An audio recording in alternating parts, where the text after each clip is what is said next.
part of my story with the entities that is the culmination of their work on me. I had made an agreement with them to discover my soul in the first contact event in 1993 when I was 16 years old, and this is its manifestation in the fall of 1997 when I was 20 years old. I call it the Rising because the elder described it to me during my seventh contact event, just before its execution, as my time to rise.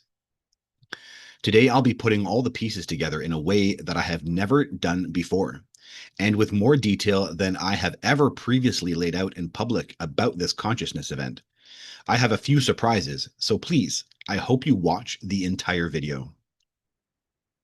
This portion of the presentation will be led by a pre-recorded video of the first time I had ever gone public on this part of my story, on the Rising.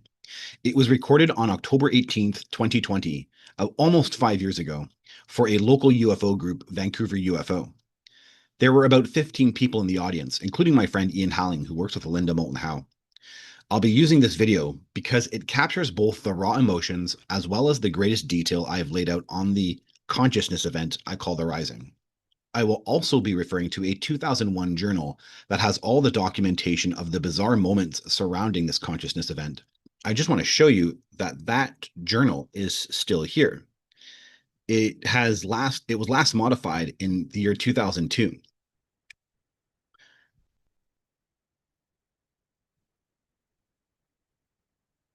Lastly, excitingly, one of the surprises that I have today is that I have finally found the book that the entities used to create the Rising, which propelled me to leave society and begin traveling. I will be showing lines from that very book and crossing them with lines from the journal to show how it was designed to trigger the Rising. So before I start, I want to remind you that this presentation demands your maturity. The content that you will see today is bizarre, and you need to approach it with an open mind, not preconceived ideas about what you have been told and what you think you know. I want to remind you that the phenomenon is absurd, breaking minds, stretching our ideas of reality, maybe even purposely being our shadow. Jacques Vallée, in his book Dimensions, does a great job at taking this absurdity of the entities into account. The entities' reported behavior is as consistently absurd as the appearance of their craft is ludicrous. This absurd behavior has had the effect of keeping professional scientists away from the area where that activity was taking place. It has also served to give the Sothor myth its religious and mystical overtones. The word absurd, however, is misleading. I prefer the expression metalogical. When a witness meets a UFO occupant who asks, "What time is it?" and replies, "It's 2:30, only to be bluntly told, "You lie, it's 4 o'clock." This actually happened in France in 1954. The story is not simply absurd. It has a symbolic meaning beyond the apparent contradiction of the dialogue. Could it be that the true meaning of the dialogue is time is not what you think it is? Or any measurement of time can only be relative? In 1961, similarly, Barney Hill found himself trying to explain to the humanoid examining him that time was an important concept for us on Earth. The humanoid appeared not to understand what he meant. The point of these incidents seemed to have been to convey the fact that consciousness transcends time itself. Situations such as these often have the deep poetic and paradoxical quality of Eastern religious tales. What is the sound of one hand clapping? And the mystical expressions of the Kabbalah, such as references to a dark flame. If you strive to convey a truth that lies beyond the semantic level made possible by your audience's language, you must construct apparent contradictions in terms of ordinary meaning. In the above contact case in France, the next question was about space and again was absurd. "Am I in Italy or Germany?" asked the UFO pilot. What scientist would take such a story seriously? What public official would risk his reputation by reacting in earnest? The phenomenon and the absurd is well documented, from the Flatwoods Monster to the Hopkinsville Gremlins, which with their arms out appeared to act like zombies, played with the farmer's hair, flipped backwards when shot at with a shotgun, and when it appeared to take a hit in the trees, it acted dramatically floating down sideways. And one of my favorite absurd accounts, which is local and happened just a few blocks away from me back in 1998, was reported in the UFO BC database. I mentioned this case in a previous presentation in reference to my own street in Vancouver, Canby Street, which historically has had bizarre phenomenon over the years. It is of a gentleman, after falling asleep for the night, lying down on his bed fully clothed, woke up the same night, transported through two locked doors into a neighboring apartment. Stunned when all witnesses went back to the gentleman's room, his clothes were laid out in the exact position he was in before being transported. He appeared to have been sucked out of his clothes and transported through two locked doors into another apartment. UFO BC investigated and found the case credible, with all witnesses telling the same story, and the man's worldview completely turned upside down. The phenomenon is absurd. By the way, the elder explained this to me and wanted me to tell you all. They do this to break our minds out of the matrix, out of the simulation. These are the alien versions of the Buddhist koans, which are designed to create perplexity. Being the disciple of a Sadguru, a true guru, not the YouTube Sadguru, but a status, a level, a true guru, this is exactly how he operates, challenging your expectations, throwing you off with an idea, concept, or behavior that you didn't expect. So the next section of this presentation is the absurd, for the purpose of stretching your reality. Sit tight as we go for a very bizarre ride. So in summary, the first contact event was outside time. Identity erased when converted to an orb. The shared experience of the higher self in the afterlife replaces the identity. The fourth contact event, outside time. Technology is applied that expanded the ethereal mind, exposing the subconscious. Contact event number 5, in time, inserts the outside time dimensional body into my physical body within time. And the 7th contact event, outside time, the blue vortex resurges the shared experience of the higher self from the afterlife vision. So here we go. This is a story, everybody, I buried in my past. So I never told anybody. I told my wife. I told some close friends when I moved to Toronto. Back when all the contact events were done and all this experience was done, that's when I started telling people, funny enough. So it's a very personal story, and I'm very grateful for you to listen. And again, I'm nervous to tell this story, and you will see why. Thank you. I appreciate it. Okay. In the year 1997, I had several dreams where I was with a girl or a woman. This female presence was often guiding me. On May 10th, the dream that followed my 5th contact event, I was with a mother, a friend or a guide, as a motherly friend guide presence. I couldn't figure it out.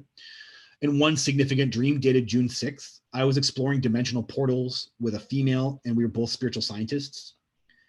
In another dated August 11th, I dreamt that I was flowing down a river in a canoe, and a woman was on the bank of the river telling me I missed the sign. The sign was a triangular object, and I had to go back for it. Was this female my subconscious representation of the elder? I don't know that. All I know is never before or since this period of my life had I dreamt so consistently about a guiding female presence. It was consistent enough that I mentioned it in my journal at the time. So as we're heading into the rising, I want you to get the impression and understanding, because I documented it. Something was going on in my subconscious and the energy was rising. So don't forget about how intense the spiritual experiences I had with the beings was. And now we're moving into something, and something was changing on the inside of me.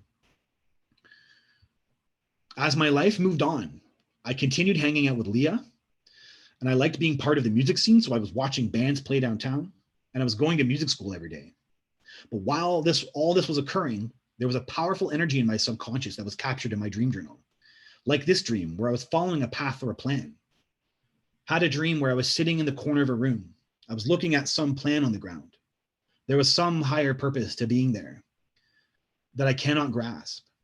Actually, I think I was connected to the part where all is meant to happen and where some things were planned and some things are not.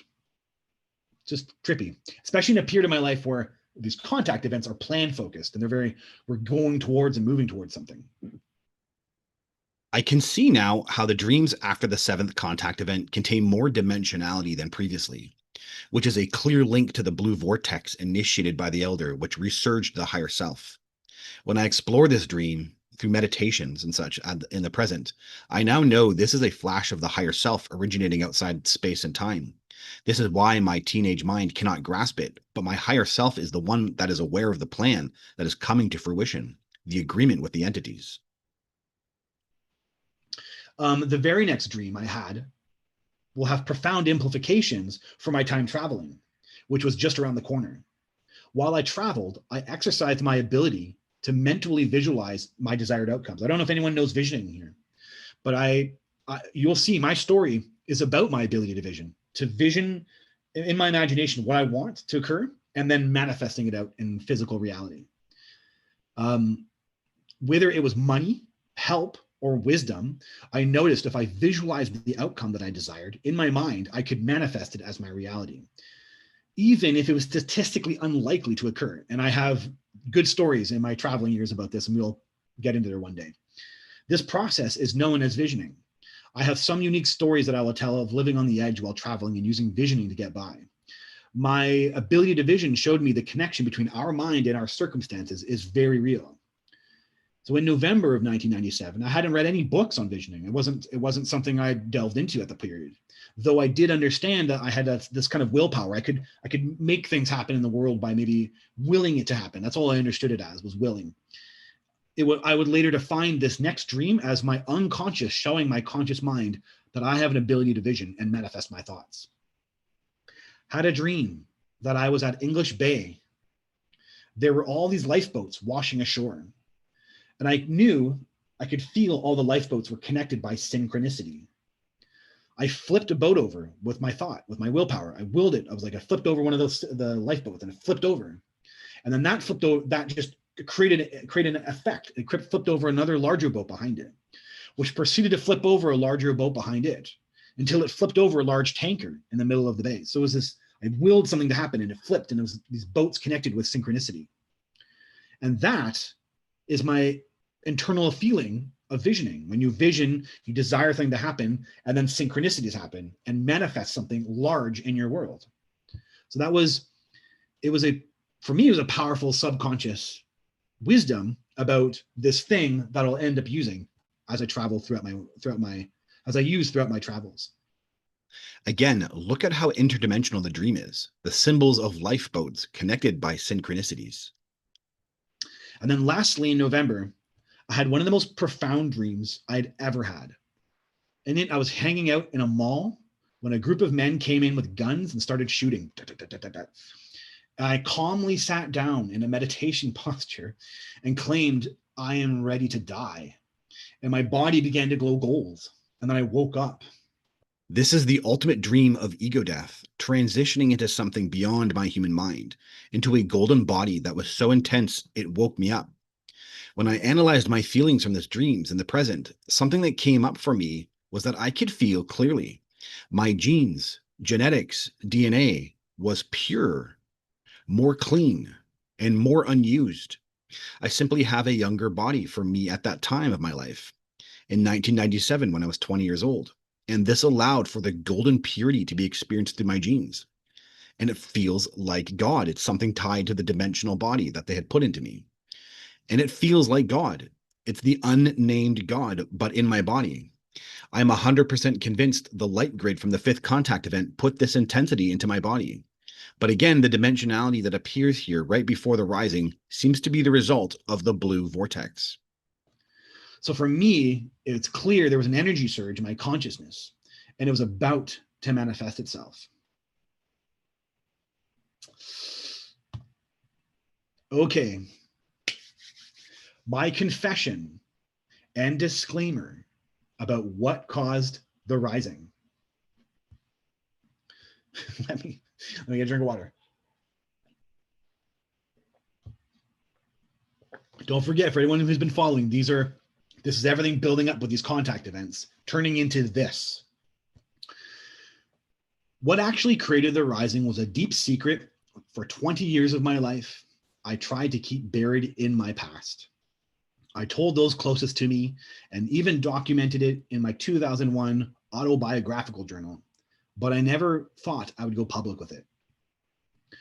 Yet when I realized the rising was the result of alien contact, I became concerned with telling the full details of my story. I was even angry at the beings. At first, because then I had to explain something in my past, I felt was too personal to share with the public. In my earlier drafts of my book, I omitted what actually caused the rising for fear that I would be misunderstood. I eventually came to the conclusion that, as always, it is necessary to preserve the authenticity of my experience. Importantly, because what occurred to me during these times shows the true nature of these beings. Since this recording in 2020, 5 years ago, there is now more that I can draw from that can reduce this intensity of what you were about to learn. In the UFO alien field, it's becoming clear that aliens have been influencing us, and maybe possibly for thousands of years. The what or how of that influence is still up for speculation, but today, you're going to find one example of it. And I don't mean from me. I mean from the book that I read at the time in 1997 that created The Rising. But first, I want to educate you by giving you some references. Let's not forget we have David Grush, whistleblower from the Department of Defense, making an interesting claim on yes theory. Do you believe that the phenomenon is the next big great religion in the world? I basically. The phenomenon yeah. has probably already influenced all the other religions already, so it's just wow. Maybe we're looking at the source code. Yeah, if you're looking at the source code. We're at the graphic user interface level. It's like IP header, and we're finally getting into the information flow. I'm going to draw from the excellent research of Jacques Vallée, his recounting of Joseph Smith, and the origins of the Mormons to prepare us for my story. In his book Dimensions, Jacques Vallée recounts Joseph Smith's encounter with a being of light, an angel. A light appeared in Joseph's room beside his bed, and out came an entity of light, standing in the air with its feet not touching the floor. The appearance produced a shock that affected Joseph's whole body. It called his name, and that it was a messenger sent from God. Thus begins the account of the revelation of the Book of Mormon, with the story of what transpired on the night of September 21st, 1823, between Joseph Smith and an angel. The angel appeared 3 times during the night. After the 3rd time, Joseph was surprised to hear the cock crow and to find that daylight was approaching, so that our interviews must have occupied the whole of that night. He appears to have experienced a time disparity, a hallmark of the phenomenon. As Joseph Smith started his day, he found himself so exhausted that he eventually passed out. Vallée reminds us of the physiological response similar to the children of Fatima, which was the sighting of angelic apparitions observed by a large crowd in Fatima, Poland in 1917. He also appeared to have different sightings with angels at different periods of his life, not unsimilar to an experiencer with lifelong contact.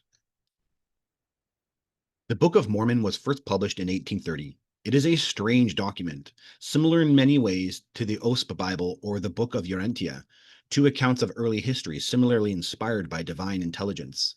The OSP Bible is an account of the origins of antiquity of mankind and contains many references to the Red Men. It was received psychically by John Ballou Nubro about 1881, and it originated with shining beings whom he called angels. I find these accounts similar to myself, having a mystic book, which comes from the entities. It is futile to engage in a debate concerning the truth or falsity of the statements made by Joseph Smith. We are looking here for indications of a higher order, and we can define as a miracle any event, real or imagined or even faked, which creates certain paranormal but verifiable effects. The transformation of an ordinary farm boy from rural New York State into an unchallenged leader of multitudes is an unusual fact that deserves attention, even if we doubt the story. When we trace the turning point of this man's life to the sighting of a strange light and to contact with an entity inside the light, I believe the account needs to be preserved, along with those we have already found in other faiths and in other lands. As the translator of the Tibetan Book of the Dead, Evans Wentz recognized that the role played by Smith in bringing out the Book of Mormon was similar to that of the Turtans, the takers out of secreted scriptures in Tibet. However, the Book of Mormon claims to be the sacred history of ancient America. It states that the Indians are the remnant of an Israelite tribe that settled in America 600 years before Christ. This is a difficult statement to take seriously in the light of modern anthropology. Thus, we are again confronted with a mixture of certainty and absurdity, of fact and fantasy? Were such messages deliberately given to isolate the believers from the society around them? I personally don't see it as designed to isolate believers, but to give individuals in the moment a choice to either go beyond the absurd and find the truth, or to conform to societal standards at the time and reject the absurd. Personally, I'm convinced they are tests of the spirit for those people in the moment to either follow their heart or conform to societal upbringing, just like their rising was for me. The vision of God and Jesus experienced by Joseph Smith, the founder of the Church of Latter-day Saints, was in fact, Evans Wentz believes, a vision of the shining beings, known in other parts of the world as devas. These shining beings appeared to Indians during secret rituals performed on high places or sacred mountains. If UFOs are acting at the mythic and spiritual level, it will be almost impossible to detect it by conventional methods. Today, I'm going to demonstrate to you this very fact because I'm going to reveal another group. And this information that I have seen no one put together. I'm going to reveal a group that definitely arises from the founders having had some type of contact with the entities, and it was disguised as absurdity. Of what you are about to learn, I'm going to repeat. Thus, we are again confronted with a mixture of certainty and absurdity, of fact and fantasy, were such messages deliberately given to isolate the believers from the society around them. If UFOs are acting at the mythic and spiritual level, it will be almost impossible to detect it by conventional methods. My admission is this. The rising was caused by reading a very specific book. That book was about the UFO cult group Heaven's Gate. It all started at the end of March in 1997 when Heaven's Gate got worldwide attention for their mass suicide. I remember the day I saw the news clipping while I was at work. 39 of them had killed themselves, all believing that they were going to a UFO. They killed themselves thinking they were going to be on a UFO. And I was like, yeah, that's crazy. That sounded crazy enough. But then I recalled reading that they believed in an evolutionary level above humans, and that this was the same level that aliens are on. Those words, they caught my attention. I was like, that's really weird. What the hell is that all about? I was reading about aliens at the time too, not knowing I was having contact events. And I was moved by that. I was like, that's interesting. I recalled reading that all 39 of them had left videos that detailed their excitement and happiness that they were leaving their bodies. It became clear to me that the way that they were represented in the media didn't add up to how 39 people could be so fooled. That didn't add up to me. At this time of my life, I was suspicious of governments and media. I had a punk rock attitude towards the system, the government, and the social organizations of our lives, for those who don't know what the system is. And I felt many segments of our society are corrupt or were corrupt and are only interested in corporate culture. So therefore, I just didn't trust the media's perception of these people. I just didn't trust it. So I had to know the details for myself. It didn't add up in my mind, and I was very curious, and so I had to make my own opinion. Was the whole point. But at the time, I couldn't figure out how to get more information, and I didn't really bother, and I kind of left it. You'll see that I find a book about them at this period of my life. But for seeing the potential for controversy regarding what I'm about to disclose, I felt it was important to make a disclaimer so my true feelings are understood. These are my disclaimers. Number one, I don't believe in cults. I had to put this out here. I believe people should live in society as it is the only way to make societal change. Number two, I don't want to sensationalize suicide. Heaven's Gate went down in history for their mass suicide, and I think that's actually really horrible. I just don't think people should be doing that. I was only curious. I had no knowledge I would have an effect from the book. I didn't know it would do what it did. Number four, and so also just strangely bizarre. This experience was strange from the get-go. Their influence in my life was isolated. After the rising, when I began traveling, I was confused what to do. I went to the library and pulled everything out on Heaven's Gate. I was like, they caused this. They did this thing to me. What is this? And my heart felt completely that there was nothing here. It was like, it was strange. It was like the purpose of the book was to simply set the rising into motion, give me this insane high experience, provide the message to travel, and then once done, it had no purpose. So for creating such a profound experience in my life, it was odd that there was nothing more to get out of these people. So I didn't know what to do with the book. I gave it away. Like you would think, if I have this insane energy happen to me from a book, I would be like, oh, this is amazing. These people are amazing. But I wasn't like that at all. I never was like that. It created this experience that's almost, the experience almost seemed, seemed almost separate from the book, but the book did it. It was like the wording of the book. It actually kind of put it into motion. Presently, I have no interest in Heaven's Gate. I do not think these people were great or smart, and I do not seek to praise them. But lastly, to tell my story authentically, I will have to share as a 20-year-old the parts of the Heaven's Gate philosophy that excited and clicked with me, causing the rising, because I want to make it as transparent as possible. With all that being said, let me tell my story. So when I started music school back in September, I stopped reading spiritual books and focused on my studies. Pretty straightforward. Yet one day in mid-November, while walking by a bookstore after class, I decided on the spot to go in and see if anything interested me. I figured I had held off from spiritual books long enough, and it was time to find a new book to read. This is Commercial Street. I was hanging out in this area at the time when I was in music school. I don't even know where that bookstore was. It might have been somewhere along here. I wrote in my 2001 autobiographical journal. One day I was in a bookstore and saw a book that immediately caught my attention. It was a book on the group of people that committed suicide over the Hale-Bopp comet. I was interested in knowing about them because I didn't fully believe the newspapers, and they seemed to have some sort of wisdom about them, so I had to know.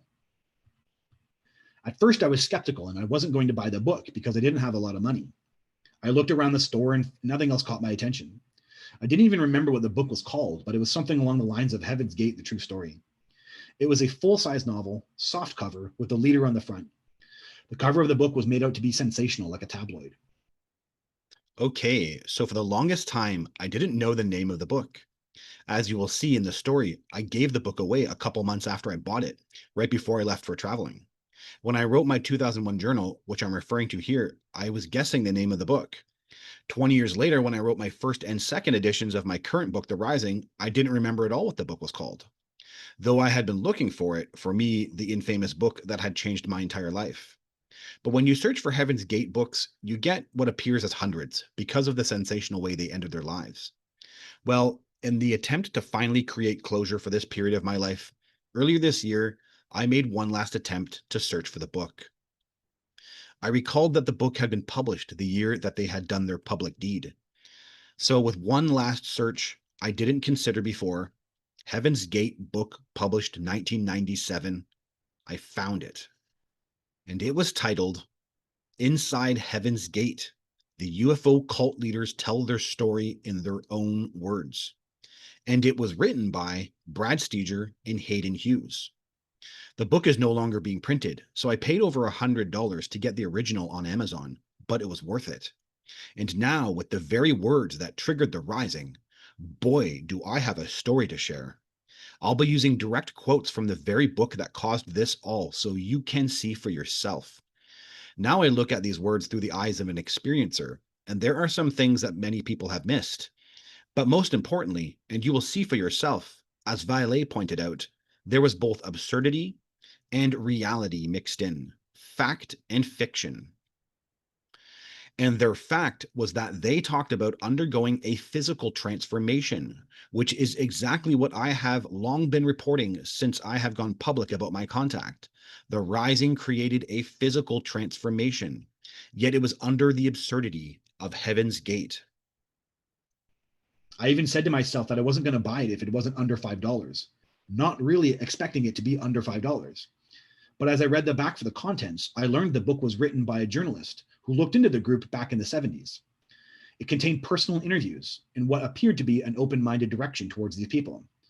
I decided to look at the price. It was $3.99. It had been ages since I'd seen a new book under $5. So for me, that was a sign. So I bought the book. Remember, I wrote this journal in 2001, going off of memory, 4 years after 1997. The book was actually $4.99 USD, still pretty cheap, and I now know the authors were UFO researchers. As a 20-year-old, I didn't know who they were and didn't know anything about the UFO research field, as these were the days before easy access to information over the internet. From memory, I recalled their detailed investigations and assumed they were journalists. I was really weirded out by buying it.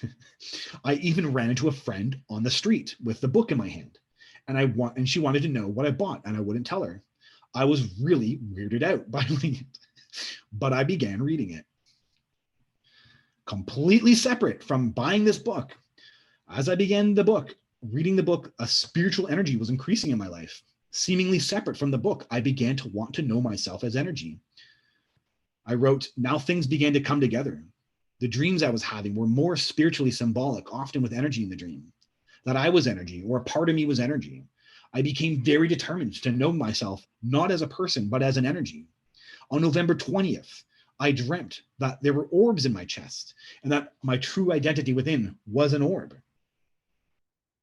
When I spend energy on identifying the origins of this dream and cross-referencing it with my contact events, I can feel clearly this orb identity is me from the White Room, the origin of the dimensional body within me. It contains a child energy with playfulness, freedom, and joy. So I recall I read the book on the bus to and from school, and I would often go to my favorite spot in the forest and read it there as well. I felt like I discovered something.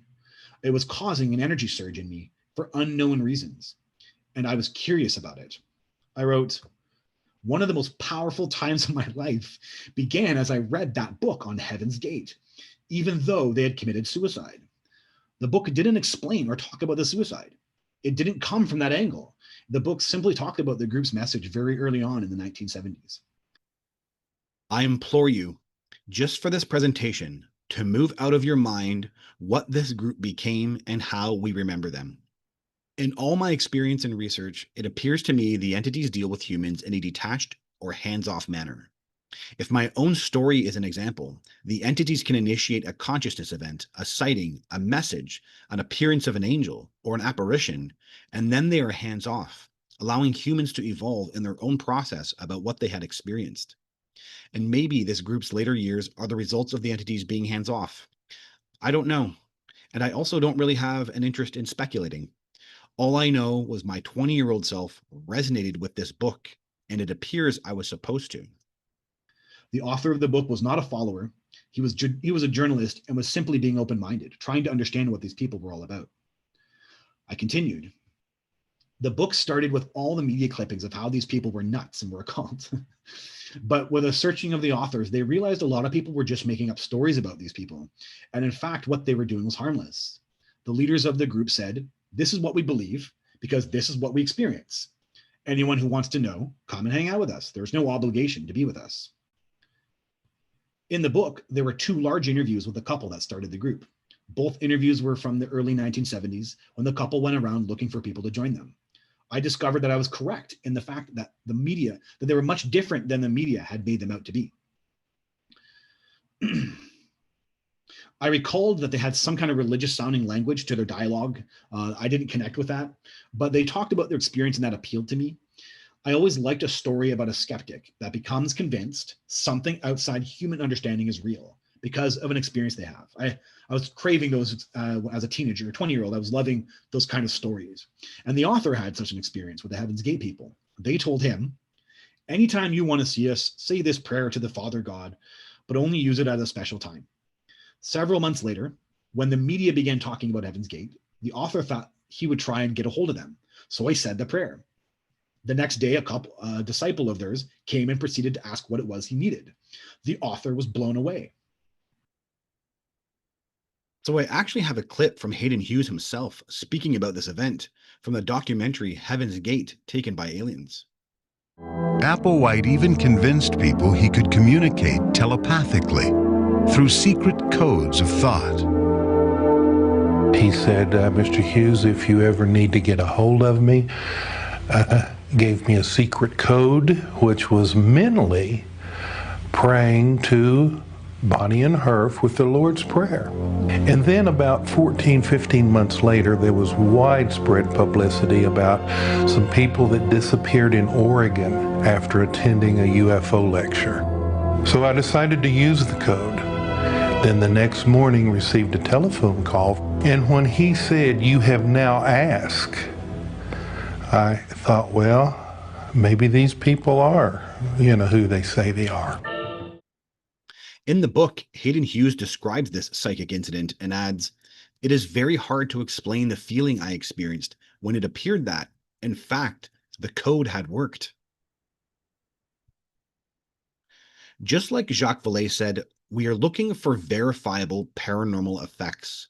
And in the book, they described how they verified their own telepathic or psychic information. Question: what brought about this sudden realization? Was there any particular incident that revealed this to you? We had developed such close communication with the fathers in the next kingdom that it was revealed to us. The way they communicate to us is mentally. They do not come and appear to us. If they did, we would not believe them. The members of the next kingdom speak to us in our minds, or come through our minds, so to speak. We have a two-way verification of communication. One of us could be off in one direction, the other could be in another, and we would receive the same impression at the same time. This was very telling that they both received the same communication as a way of creating verification for themselves. In their own words, their awakening was not facilitated by themselves, but by an outside force they called members of the next level. Our awakening was done by members of the next level who, so to speak, brought their little smelling salts down and said, "Okay, time to shake off the human life, time to wake up to your job." In our bodies, we have extremely sensitive transmitters and receivers with which we can communicate with members of the kingdom. It's something that you can do yourself. You can develop it. You can put to use the glands, the pineal gland, the thymus, the pituitary, and the rest of your brain. Put them to work, develop them, and the knowledge that will come to you will be absolutely fantastic. But you will also have to change your energy flow. You can't continue to spend yourself in human ways and have much change happen within you. You'll become a grouchy, irritable individual if you try to go both directions. So the book does an incredible job at trying to understand these people while also bringing skepticism to their claims. Hughes' association with the two flying saucer missionaries began on July 13, 1974, when they appeared at the headquarters of his International UFO Bureau in Oklahoma City, Oklahoma, and informed him and his deputy director, Dan Garcia, that they were aliens who had come from another evolutionary level, identifying themselves simply as Bonnie and Herf.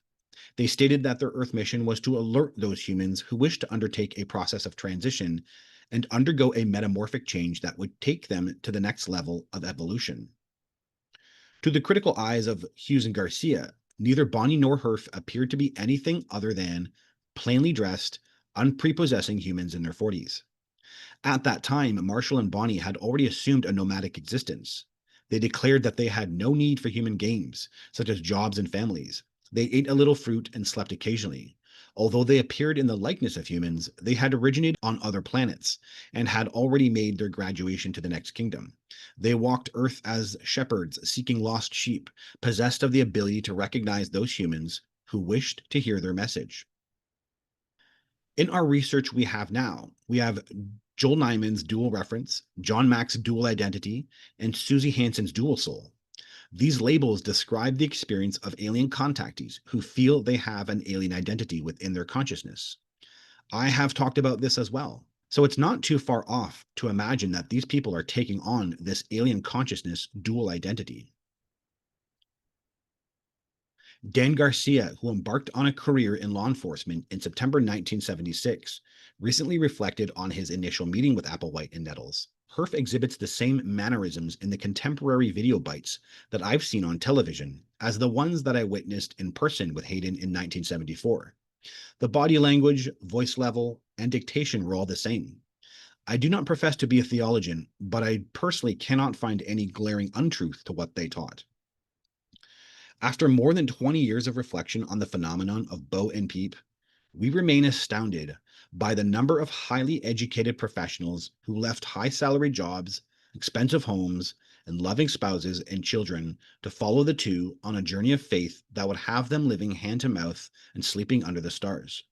Bo and Peep stated firmly that they found no need to defend themselves against any charges of kidnapping or of brainwashing men and women into any kind of organized cult activity.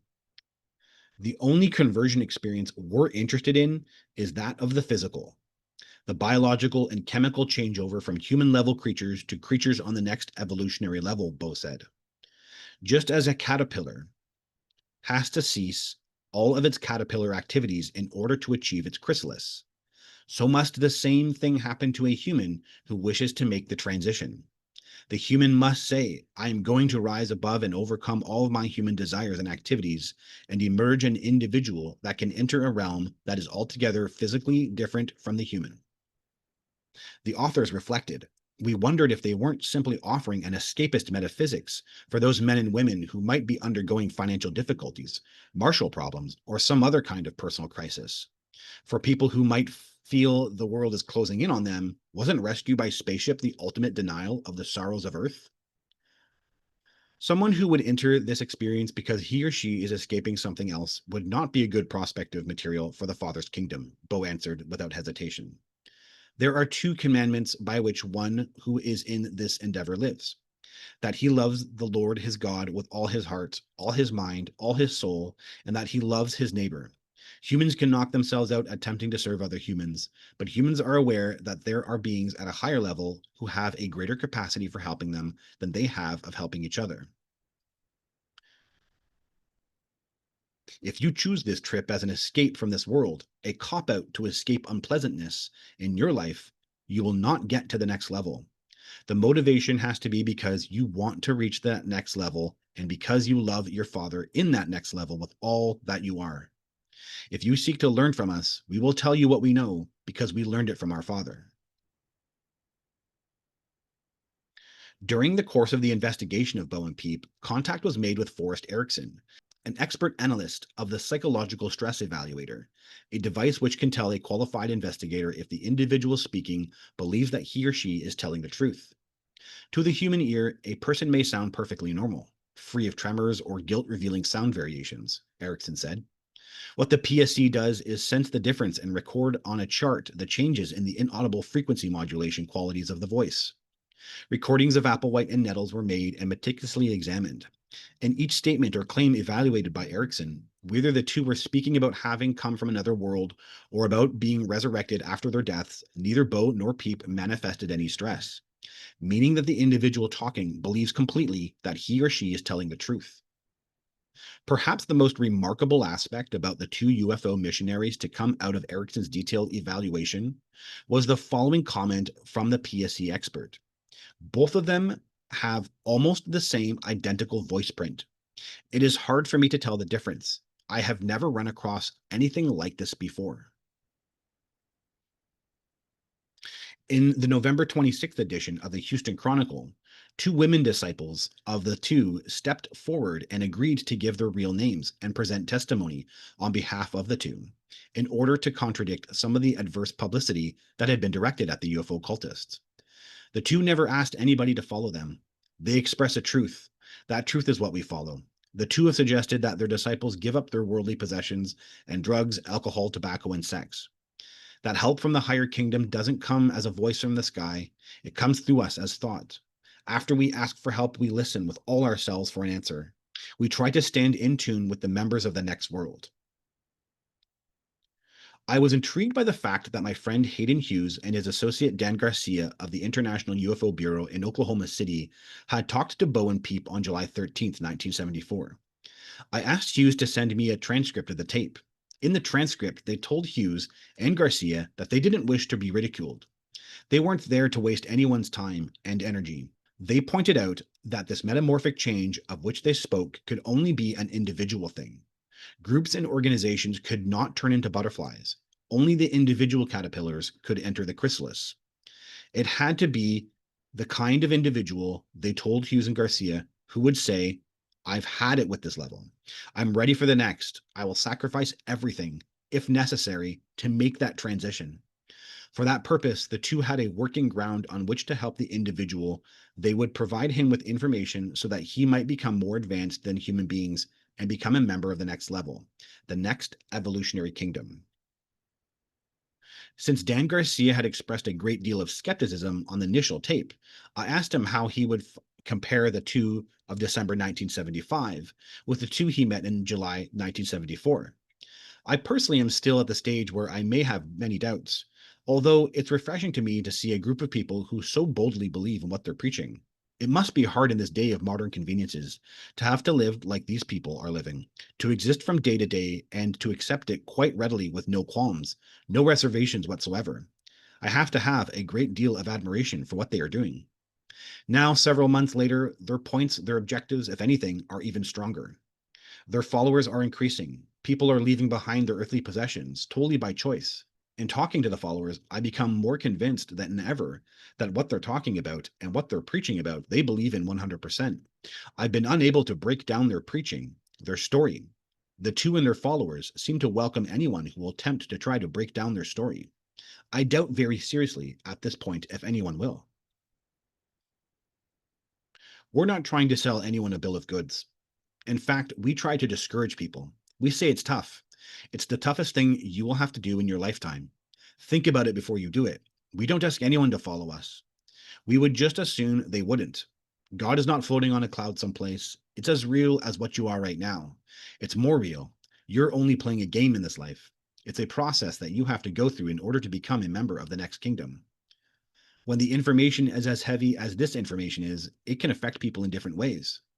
Some don't understand and they say, those guys are really crazy. They hypnotized me. They mesmerized me. I don't know what happened to me, but I had to get up and go do what they said had to be done. They can turn violent towards us, and sometimes they do just upon hearing us. Some get up and leave the meeting, go call the sheriff and say what those people are advocating they should be put into jail for. But we're not advocating anything. We're sharing with you what has been given to us. Take it or leave it. But if you take it, you've bitten off a chunk that you'd better be prepared to chew. The next level does not need recruits. They can get along without any new members. But at this time, the next level says, if you want to, and if you can endure a process of totally overcoming your humanness, then you can enter the next kingdom. These people talked about undergoing a physical transformation when one detaches from their humanness, which they labeled human individual metamorphosis, and the book covered it quite a bit. According to the two, when one leaves his humanity and makes the graduation, he moves into an entirely different consciousness. His body changes just as the chrysalis changes caterpillar to butterfly. The body chemically, biologically changes over, though it will appear the same until the crossover to the higher level has been made. Once one makes the changeover, he is in the next kingdom. You have in your body glands in your brain that will never be used until you attempt this changeover to go to the next level. During that changeover process, those glands will come completely alive. Sections of your brain that are at the human level and are never used, there will come into full motion. You will literally become, for the first time, a significant individual, not one who cares about competition or stature, but one who has the capacity to function in a more serviceable way to the creative life processes. We don't quite understand why it's necessary to leave all of one's humanness behind before the changeover to the Father's kingdom. As long as you're human, it makes no difference whether you're spending yourself as a scientist or a prostitute, as long as you're still spending your energy at the human level. There is really no difference. There's no one morality that is better than another morality. But once you involve yourself in the change, the same change that the caterpillar has to go through to become a butterfly, you literally have to let every ounce of your energy that comes into your body convert to your change. You overcome the need for receiving affection, giving affection, needing people around you, needing to get on a soapbox to preach or teach a lesson. And that weaning process of overcoming those needs is what literally converts this vehicle into another. And until that time, your mind is kept anesthetized by your spending of energy. It cannot really even open until all the fluids in your body contribute to the opening of your mind, instead of being spent in sex or socializing or whatever your addictions are. What conditions do you set down for the people who wish to follow you? We say that this experience requires your overcoming your humanness. We don't say that you must do this and this and this, pack your grip, and we'll meet you in such and such a place. That's up to you. Whatever your life that you've left was and what you chose to do with it and how you leave it is your thing, not ours. If people come to us for that advice, we don't give it to them. We say everything is up to you. If you involve yourself in this total process, it does require that you overcome every bond you have with the world, including your means of making money, your relationships with other individuals. But we don't want people to do anything careless or abrupt. If someone comes to us and says, I want to go with you, I have $13,000. What do I do with it? We say, it's none of our business what you do with it. Or they may say, I have so many children. I have this wife and she wouldn't understand this. We say, we don't want to hear about it. What you do about those things and how you handle them should be done with careful planning, very careful discretion. Use the best of your ability to not leave a mess. We don't tell them to write their fathers, their mothers, their wives, or whoever, and say something like, goodbye, I'll never see you again. That's cruel. That's really dumb and cruel. We would never tell anyone to do that.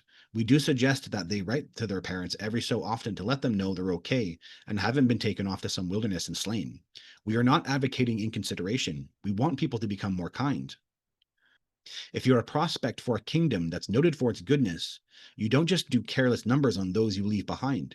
You don't just abandon things. You don't just leave people thinking that you've flipped out and gone off to disappear someplace.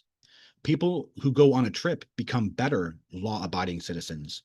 They don't have drugs or promiscuous sex. Smoking has to go, no alcohol.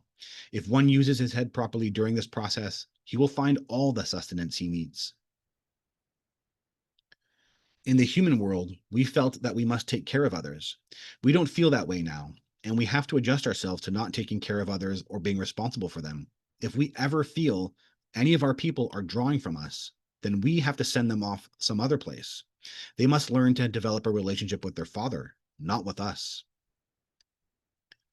We were given the role of incarnating as humans, overcoming our humanness, awakening and sharing this information with humans. In order to do this, we had to develop an extremely fine transmission receiver relationship with that higher level. When we realized that we were the ones to do this, we didn't have the courage at first to come out of the woods and tell people about it. We hardly had the courage to admit it to ourselves. We realized if we opened our mouths to the public, many would consider it the most blasphemous thing that anyone could say. We were not looking for something like this to happen to us. We wanted to serve our Father. We wanted to learn all we could. We didn't know what the limit would be, but we knew that our Father's work was the most important thing. Many times we would stop and think, what are we to do? And how are we to do it? Just talking to people about their everyday problems, helping young people on drugs, we were content to do just that. At first, it was a very frightening thing to us because we realized we were aliens, that we didn't belong here. We questioned everything. We say even now that if you can prove to us that we aren't real or who we say we are, we want you to do it. If you were saying things that aren't true, we want to be proven wrong because we're not seeking anything other than to deliver this message we have to bring. It's a burning sensation inside of us. We can't do anything but this work. Our mission has to be told. We give it to people. What they do with it is up to them. It's as simple as that. So there were a couple things in their philosophy that caught me. They had believed that they were from an evolutionary level above humans, a level of the soul or spirit. Jesus Christ and all the enlightened people on our planet had all come from this place. And basically, all humans are trying to get to this place. So now for me, this fit with what I'd already believed. I got that. I understood this. It definitely appears that enlightened people on our planet are on a different spiritual level. I was like, okay, that makes sense. They also believed that the beings from the evolutionary level above humans were the typical aliens in our culture. So at the time of my life, at this time, the only books I had read about aliens were Whitley Strieber's Communions series, his series of books. I had no knowledge I was having contact events. How crazy is this? That I was at the period of my life where I'm reading about this stuff, I was having contact events and not knowing it. And the reason is because my feeling of the beings didn't match what I read in his books. The feelings were different. And in part, that's because I had a history. And so that changes the feeling. In another part is that I'm genetically bonded to them. So all these things that kind of added up with layers, I couldn't feel in a book. And so it never triggered me, never even jarred me. And even when I'm having eye contact events, I don't even think about the fact that I'm reading these books. I do think about another book that's alien related much later on while I'm traveling, and I'm thinking about it while I'm in having a contact event with them. So I'm aware that I do that, but here I clearly am aware these things don't match. When I'm in the contact event, I don't reflect on Whitley Strieber's book at all, ever. And it's for me, it's just really wild. But I had gathered from Whitley Strieber's books, the walking part of me, the everyday part of me, that aliens clearly understand the nature or property of the universe that humans don't. Like, just in his books, he explains the beings walk through walls, right? They materialize, and they can float, right? All these things. So I believed that the connection between what Whitley Strieber experienced with the beings was a spiritual reality that humans don't understand yet. And Heaven's Gate just talked about that same thing. They just talked about spirituality and aliens and the things that people experience, and those things are and that these beings are on this higher level. And so I was, as a teenager, I was contemplating these things. I actually thought that matched and that added up, and I agreed that makes sense, that these beings are possibly on a higher spiritual level, and our human spirituality maybe can compare or can add up to what these beings are actually all about and their abilities. This was the first time this was the first time I ever read someone comparing human spirituality to what people witness with aliens. Reading this moved something in my subconscious. What I was reading made me excited. These craft in the next level, which we label craft for lack of a better word, are actually means of transportation that serve as protection and an expedient function of travel. And the beings who are piloting these UFOs, are we to understand that their sole motivation is to help us get from here to where they are? These beings have become creatures who no longer find any pleasure in a baby rattle.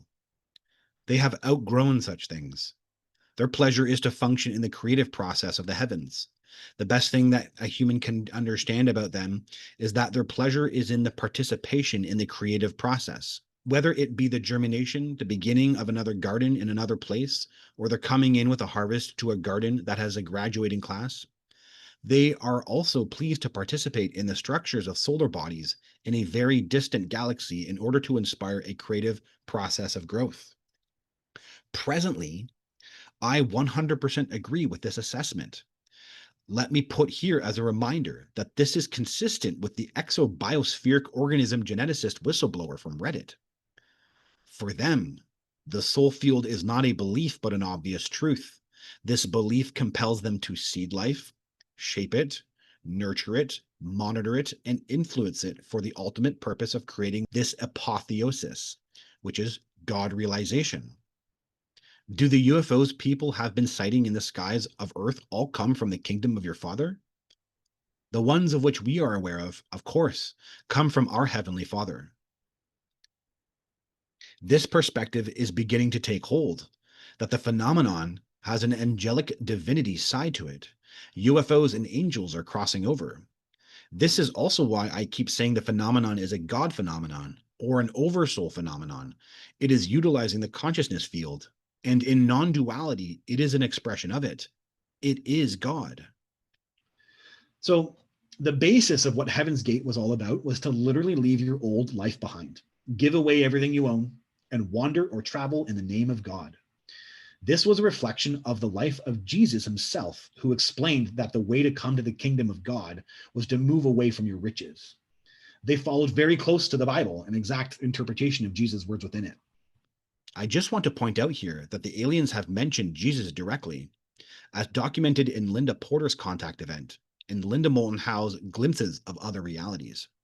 She was shown a vision of Jesus on a ship, an idea not inconsistent with Heaven's Gate. I was shown Jesus appearing in the sky, standing upon a cloud. He simply raised his arms slowly above his head, looked skyward and said, "It is finished." He then blinked out of sight. The final situation that leads to the fire will start in 1993, but before the fire begins, the ships with Christ will return. And then within days of the city ships being here, the fire will start.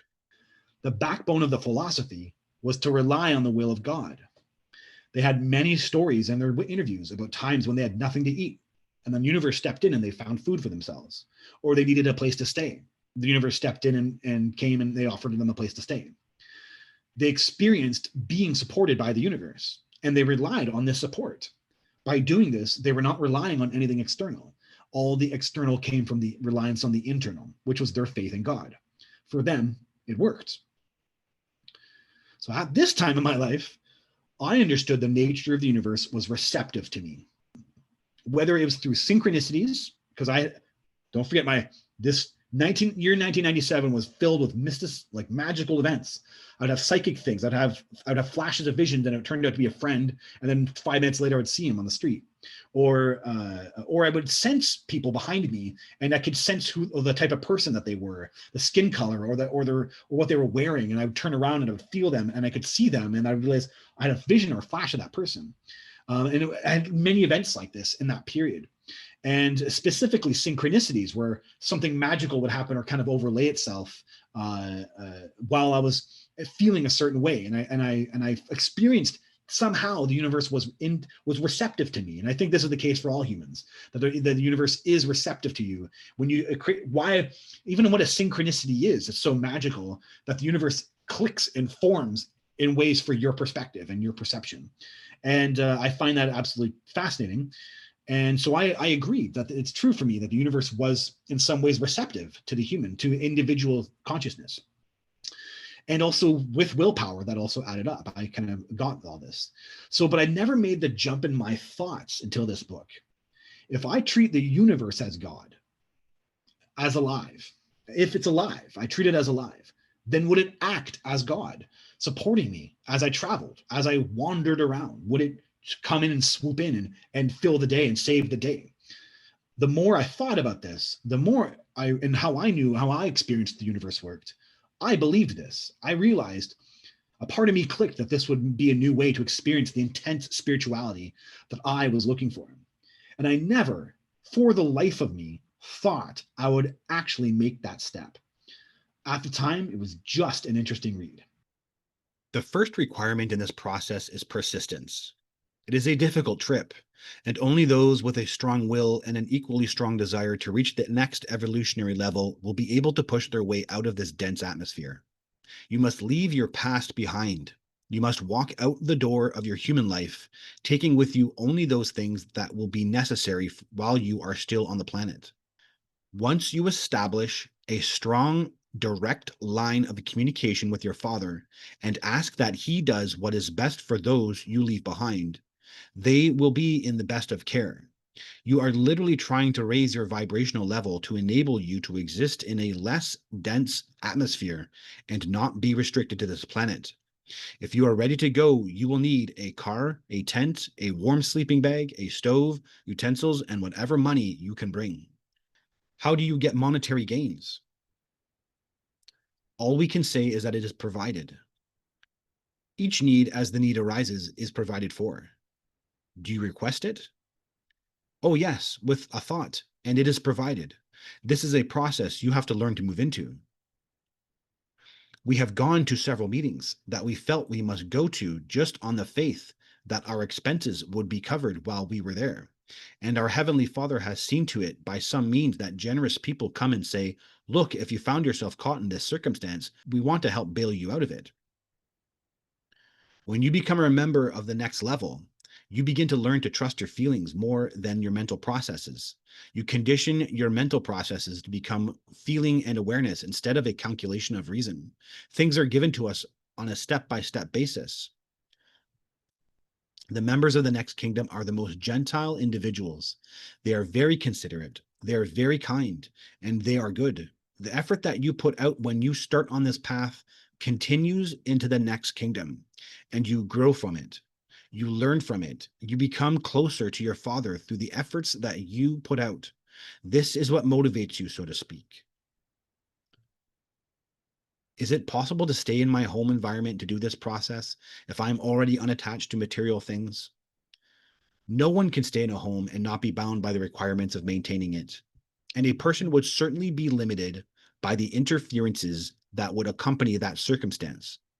A prospect has to be in a circumstance where he has only one thing on his mind, literally becoming a member of our Father's kingdom with his help while it may be done. His only desire during this time is to please his heavenly Father, and this requires all of him, all his mind, all his heart, all his soul, with no divided interests. This is in fact right in line with a Vedic story, which I'll quickly state here. One day there was a master meditating on the side of the river Ganges, when a would-be disciple approached him and asked, "Master, is God real?" The master replied, "How badly do you want to know?" The student said, "I want to know." The master replied, "But how badly do you want to know?" The student, thinking he was being played with, chuckled and again replied, "I want to know."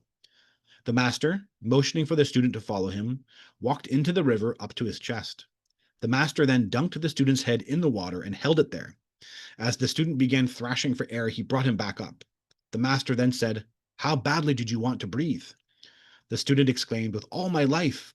The master retorted, "That's how badly you need to want to find God.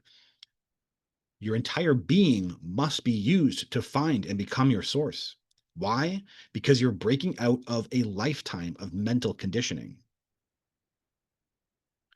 It makes no difference which path you take up the mountain, what pursuits of knowledge, scientific or religious, you choose. All can lead you to the top if your thirst remains unquenchable and you are dissatisfied with the level you have obtained. However, when you have reached the top of the mountain, you must discard all the discoloration and terminology accumulated in your upward climb and come into an unvarnished, unromantic understanding of the requirements of liftoff. Again, this concept is in Vedic philosophy, and it is captured in the allegory of jumping off the boat. A boat can help us cross a river, which is the metaphor for all the spiritual books, learning, and teachings that we receive. But then you have to make the jump to the other bank, which is the metaphorical abandoning of the intellectual understanding for the experience of pure consciousness. True spiritual transformation takes place when you abandon your intellectual concepts and surrender to unity, called samadhi. At the core of your motivation must be the desire to be good and right to a degree not comprehensible by humans. Your greatest pleasure then becomes the pleasing of your heavenly Father. You must know who your heavenly Father is. If he is from the real heavens and you know him, then you will always try to stay in tune with his mind and handle each circumstance as you believe he or his Father would handle it. Ultimately, this message was triggering a desire to leave an old me for a new me that was more spiritually inclined. I had a drive for it. There was something so new in me that his newness needed its own space. The other thing going on with me at the time was that I saw abandoning my life for this spiritual pursuit as a great way to abandon commercial society and to remove all of my societal conditioning to discover what was underneath. I felt I had a desire to experience this evolutionary level above humans. I was like, okay, that sounds pretty awesome. I got this. I wanted to grow. There was an energy in me. And I was like, I wanted to leave my old life behind in my old ways. As I was reading the book on the bus, I was going to school and I would get really excited. I could feel myself bubble at the words that they expressed.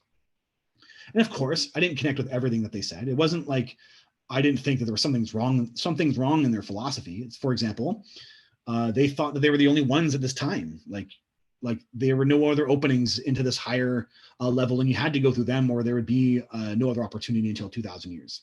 Which, that's bogus. I'm not sold on that, and I'm never really into that type of message.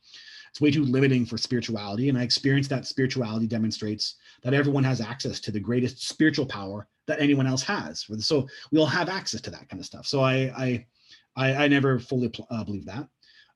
They were also convinced that they were these people mentioned in the Bible, in the book of Revelation, blah, blah, blah. That was weird and confusing. I didn't understand it.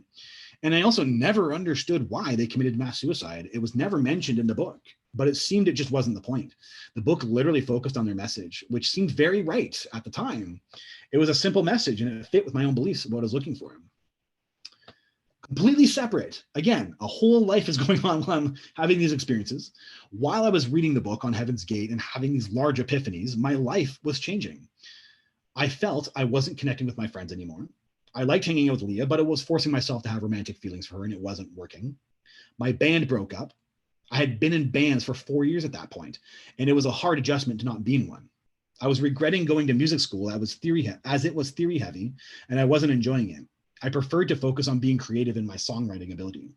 But most of all, my parents were going to move to Toronto for a job my dad was taking. I had to leave my home. I felt confident that I could manage my life myself, yet it was a big change. And they planned to move on January 1st, very cyclical, January 1st. So that day on the bus, to anyone who would listen to my story about my strange spiritual awakening, I always mentioned this next event. One day, while on the bus, reading the Heaven's Gate book, a strange sensation came over me, specifically in my brain. Literally, it felt like energy in my brain was being played with. I honestly have no words for how it felt. I questioned it for a bit, but I did not understand it, so I left it alone.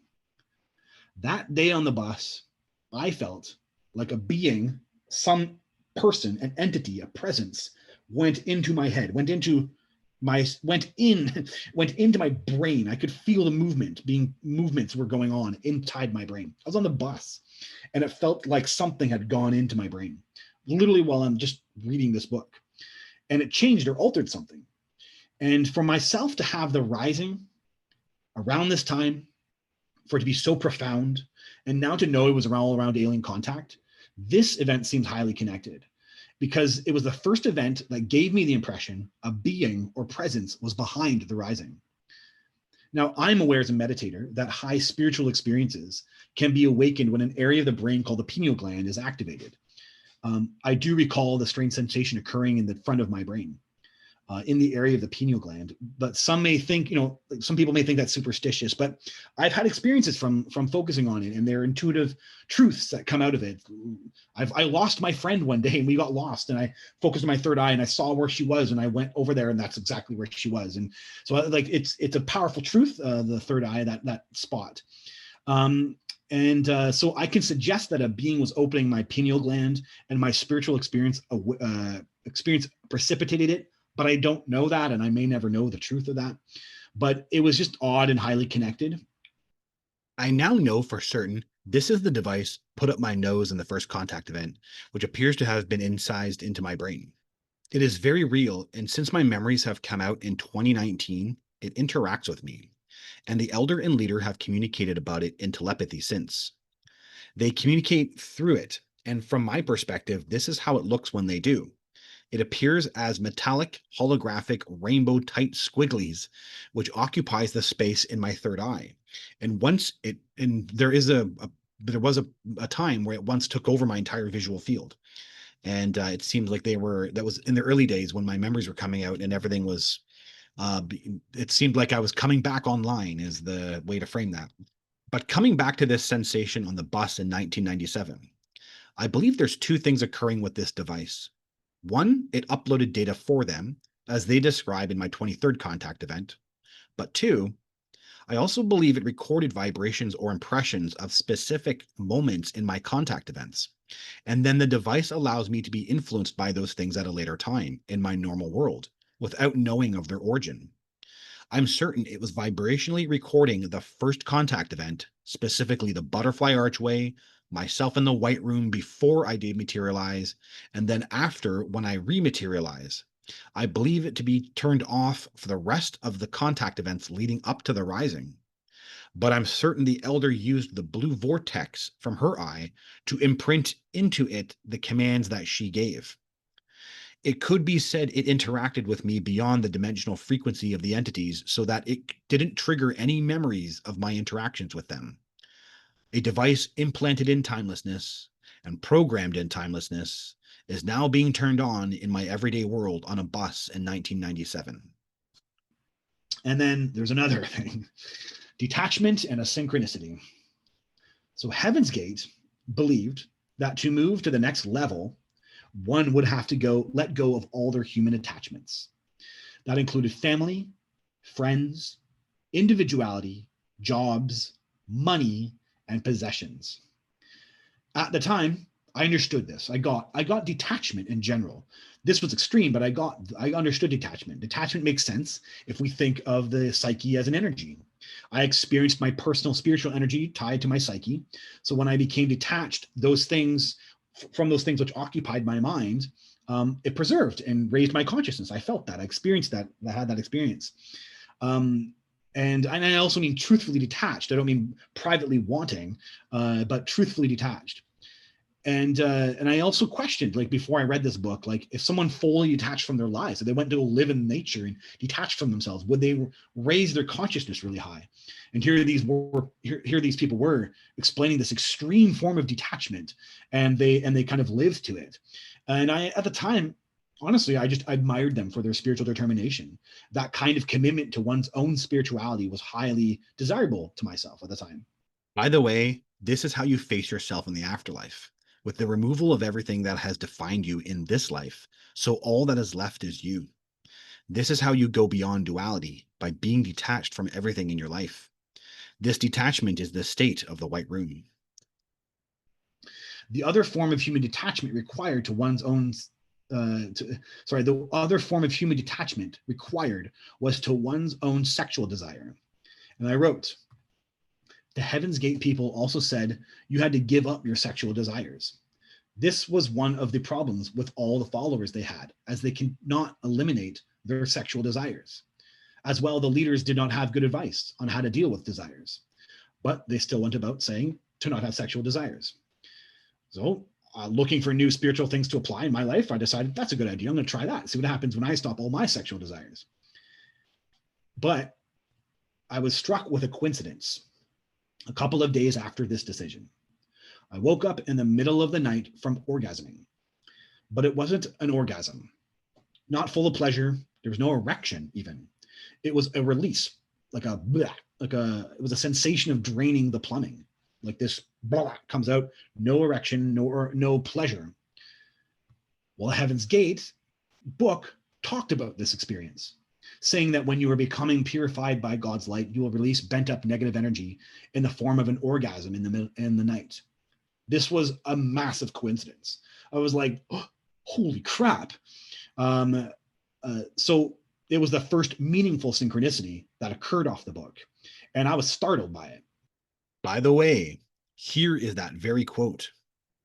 If sex must be denied, if that energy, that force, has to be kept within the body in order to complete the process, what if an individual has nocturnal emissions?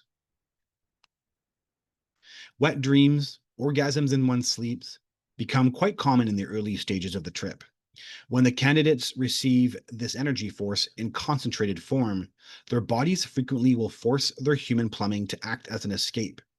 They will have orgasms in their sleep, but they will not receive any pleasure from them or desire any pleasure because of them. It will merely be excess energy released from their bodies. If they wish to receive pleasure from their dreams, then a whole different system of chemistry is working.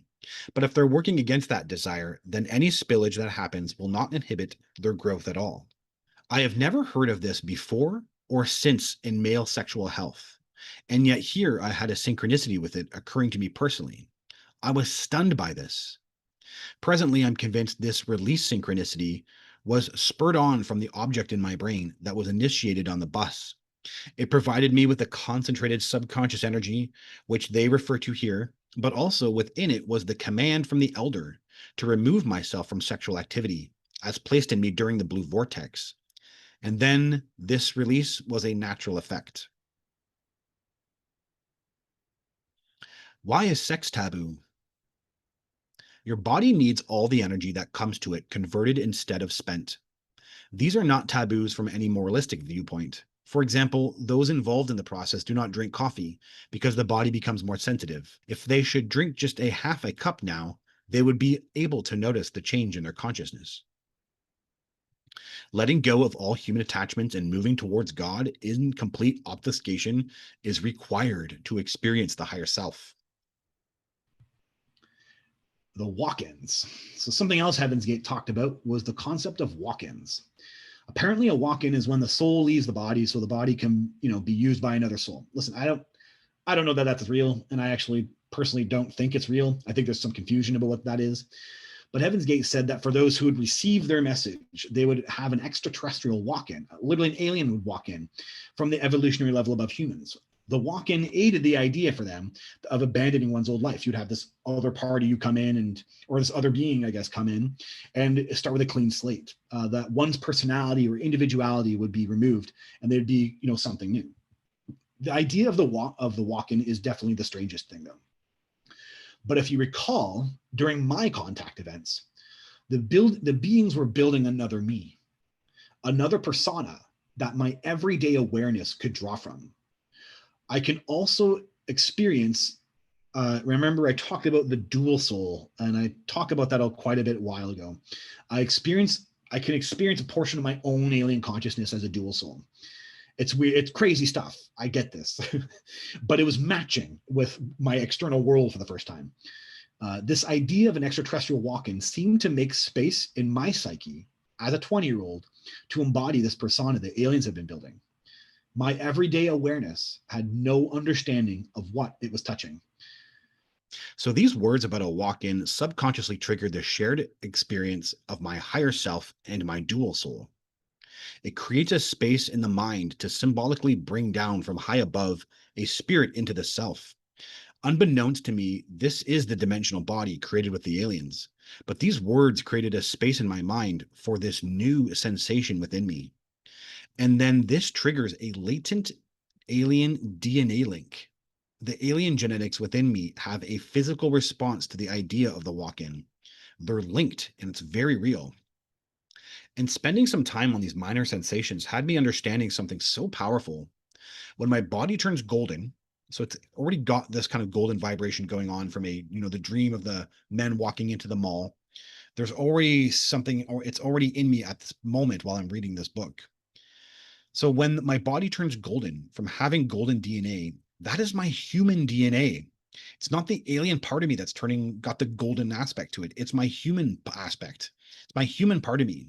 Human DNA can turn golden. This was part of my realization of all this, but it's vibing through the alien DNA. Like the alien part of me is activating the frequency with which allows the human DNA to turn gold. The alien part is just the means, but the golden DNA is something all of our bodies can do. So at the time, I couldn't help but notice between the feeling of a being altering something in my brain on that bus and the synchronicity with the orgasm release in the middle of the night, I felt like I was being prepped for a walk-in by some unknown force. At the time, I thought it was an alien presence was going to walk in me. I can now make sense of one of the strangest feelings of this time, that I could feel the elder in me as that walk-in. Remember, I'm a dual soul. I'm connected to her. So I can feel her, and I could feel my soul and her alien presence within it. I was simply reading the book and these ideas and not knowing what to make of them. I remained open-hearted as I continued to read, thinking I was going to take parts of their philosophy that worked for me and walk away from the book and just go live my normal life. But that is not what happened. The book began to speak to me. I wrote, the more I read the book, the more it seemed to be speaking directly to me. In fact, it was probably designed that way. Closer to the end of the book, it described the kind of person that would recognize them. This person would be a part of the original group before they entered the body. Before birth, there were a group that belonged to the evolutionary level above humans. It described the person and how you can know that you are ready for this change. These words connected subconsciously with what I'd seen on the craft in my first contact event, that before my birth, there had been some agreement with aliens, and that an alien part of me was in me before birth. So that clicked. I didn't even know what it clicked. I didn't know what it clicked. Something clicked. It just clicked something and I didn't know what it was. Here is that very line. There are souls, some of you, here now, who have received a deposit of recognition, and that knowledge finds you desirous of connecting and bonding with the next level. Those who have that deposit of life will believe what we say and know who we are. That continued belief will one day find them a member in the level above human, in a physical body belonging to the true kingdom of God, the evolutionary level above human. leaving behind this temporal and perishable world for the one that is everlasting and non-corruptible. This original group, this is the elder in me. These words impressioned into me without understanding it that I belong there in the afterlife, in the realm of the gray aliens. I know it sounds wild, but this line, when it produced inside of me, is the closest I'll come to the afterlife vision in conscious conception as a 20-year-old. I didn't just connect with this line, I personally connected with it. This has me linking directly with details of my higher self in the afterlife vision. Seeing the agreement with the gray aliens in the afterlife, the life planning grid provides a feeling of belonging to a group, right? Belonging to a gray alien body group. And seeing the scene where the elder merged in me tells me I belong there. And the blue vortex seems to push to the forefront that hypnotic state of the higher self, which seems to bring the entire afterlife vision as an impression to the front of my mind for the rising, but with no imagery, all just latent feelings that I link, I connect, I belong. I don't know what I'm belonging to. I don't know what I'm connecting with. All I know is I'm linked to this. Their description was someone who has a deep yearning for spiritual experiences, for connection with God, and doesn't feel connected to others around him. I mean, at the time, that was completely easy. I never felt connected to anybody around me at the time. I was really separate from most of my friends, and I felt that kind of drifting away that was going on. And I would agree that I had a deep desire to be one with God. It was like I was highly trying to find God in those days. And the other description was more of a sign in your world. Things that you once held on to would be falling apart. It would literally appear that your world was falling apart. Well, that was when I became convinced that I was being talked to through the book, because that was exactly what was happening to me. The band that I'd so much cherished had broken up. The first time I had not been in a band in several years. I remember having to let my ego down. It was a massive loss for me because I used to feel part of the scene when I was in a band. I was bored with school. I was moving away from hanging out with my friends, and I was trying to make a relationship with Leah work that wasn't happening. And most of all, my parents were moving to Toronto. It was like everything, I had to move very soon. Anyone I had a connection with was literally just drifting away from me while reading the book. While reading the book and reading about the idea that things you once held on to would be falling apart. It was, the synchronicity was uncanny. And again, the very line that touched my heart and made me feel the book was talking to me. If an individual truly, to the best of his station and ability, seeks the kingdom above human, he mentally sends out what might be compared to radio impulses, which are picked up by members of that next kingdom, referred to by humans as the kingdom of God. One of those members, who was once a human or equivalent, observes the sincerity of that seeker and begins to test him by carefully removing the pilings of his human foundation. If the human is a good prospect, he lets go of those fragments of his human foundation, sometimes slowly, one at a time, sometimes swiftly, many at a time. This process is directed invisibly, though occasionally glimpses of that next kingdom's world are made evident by the human's heavenly Father, who takes him through his total metamorphosis, becoming a member of that next kingdom, not to know death or incarnation again. Each true seeker of the next kingdom must literally walk out of the door of his life, leaving behind his career, security, loved ones, and every single attachment in order to go through the remaining experiences needed to totally wean him from his need at the human level. Leaving one's life behind means that an individual carries only one thing in mind, seeking the kingdom of God. Such a person will walk out the door of his or her apartment or house with only the lightest baggage, consisting of a few clothes, possibly some light camping gear, and maybe some means of transportation, and strain to establish a clear line of communication with his or her heavenly Father, who is a member of that next kingdom, but who was also at one time a human. This heavenly Father is the one who chooses to assist this seeker through his or her metamorphosis. Each individual who can endure to the end of his lessons will come into his indestructible body, just as the caterpillar comes into the body of a butterfly. I also wanted to live these people's dedication, to the universe and to their faith with God would supply. I had this desire. I was like, yes, whatever's going on, I want to do that. I remember finishing reading the book on a hill in Westwood Plateau in Coquitlam. The book finished with them talking about leaving your life behind and how to do it properly. The book seemed to be talking to me as it gave me this guidance, and I knew something was weird. I remember saying to myself, I don't know. I still don't know why they committed suicide. Maybe I was trying to justify not listening to this message. I'm not certain. Maybe I was scared because I felt that I had discovered something, and it came from these weird people who had done what they did. 44. So I finished reading the book and went home. There was a feeling within me, and I wasn't certain what it was. I was in my room, and I was rolling dice. So I used to roll role-playing game dice. You have 8-sided, 10-sided, 20-sided, those kind of dice. And I used to have 100 and something CDs. So I used to roll a dice and pick a CD and then learn the bass on it or something, or study the song. So I was rolling dice, and I was rolling 2 10-sided dice to get a number between 1 and 100. I rolled 44. For some reason, I wanted to roll again. It wasn't the result I wanted. I didn't want that CD. And then I rolled 44 again. I was like, that's weird. I shook vigorously one more time, and I rolled again, and I rolled 44 again. And then I knew something was up. The synchronicity forced me to look at my feelings. I had to analyze what was happening to me. Some part of me was hyped, inspired for what I'd read, but yet another was freaked and scared for what it meant. All of a sudden, I felt like I was going to make this idea of leaving my life a reality. I said out loud to myself, I can't do that. I can't go. And it was there that I laid my first feeling of doubt and fear about this experience. I felt something in my consciousness change when I said that. The struggle that started here would play itself out in my travels. We'll talk about that though.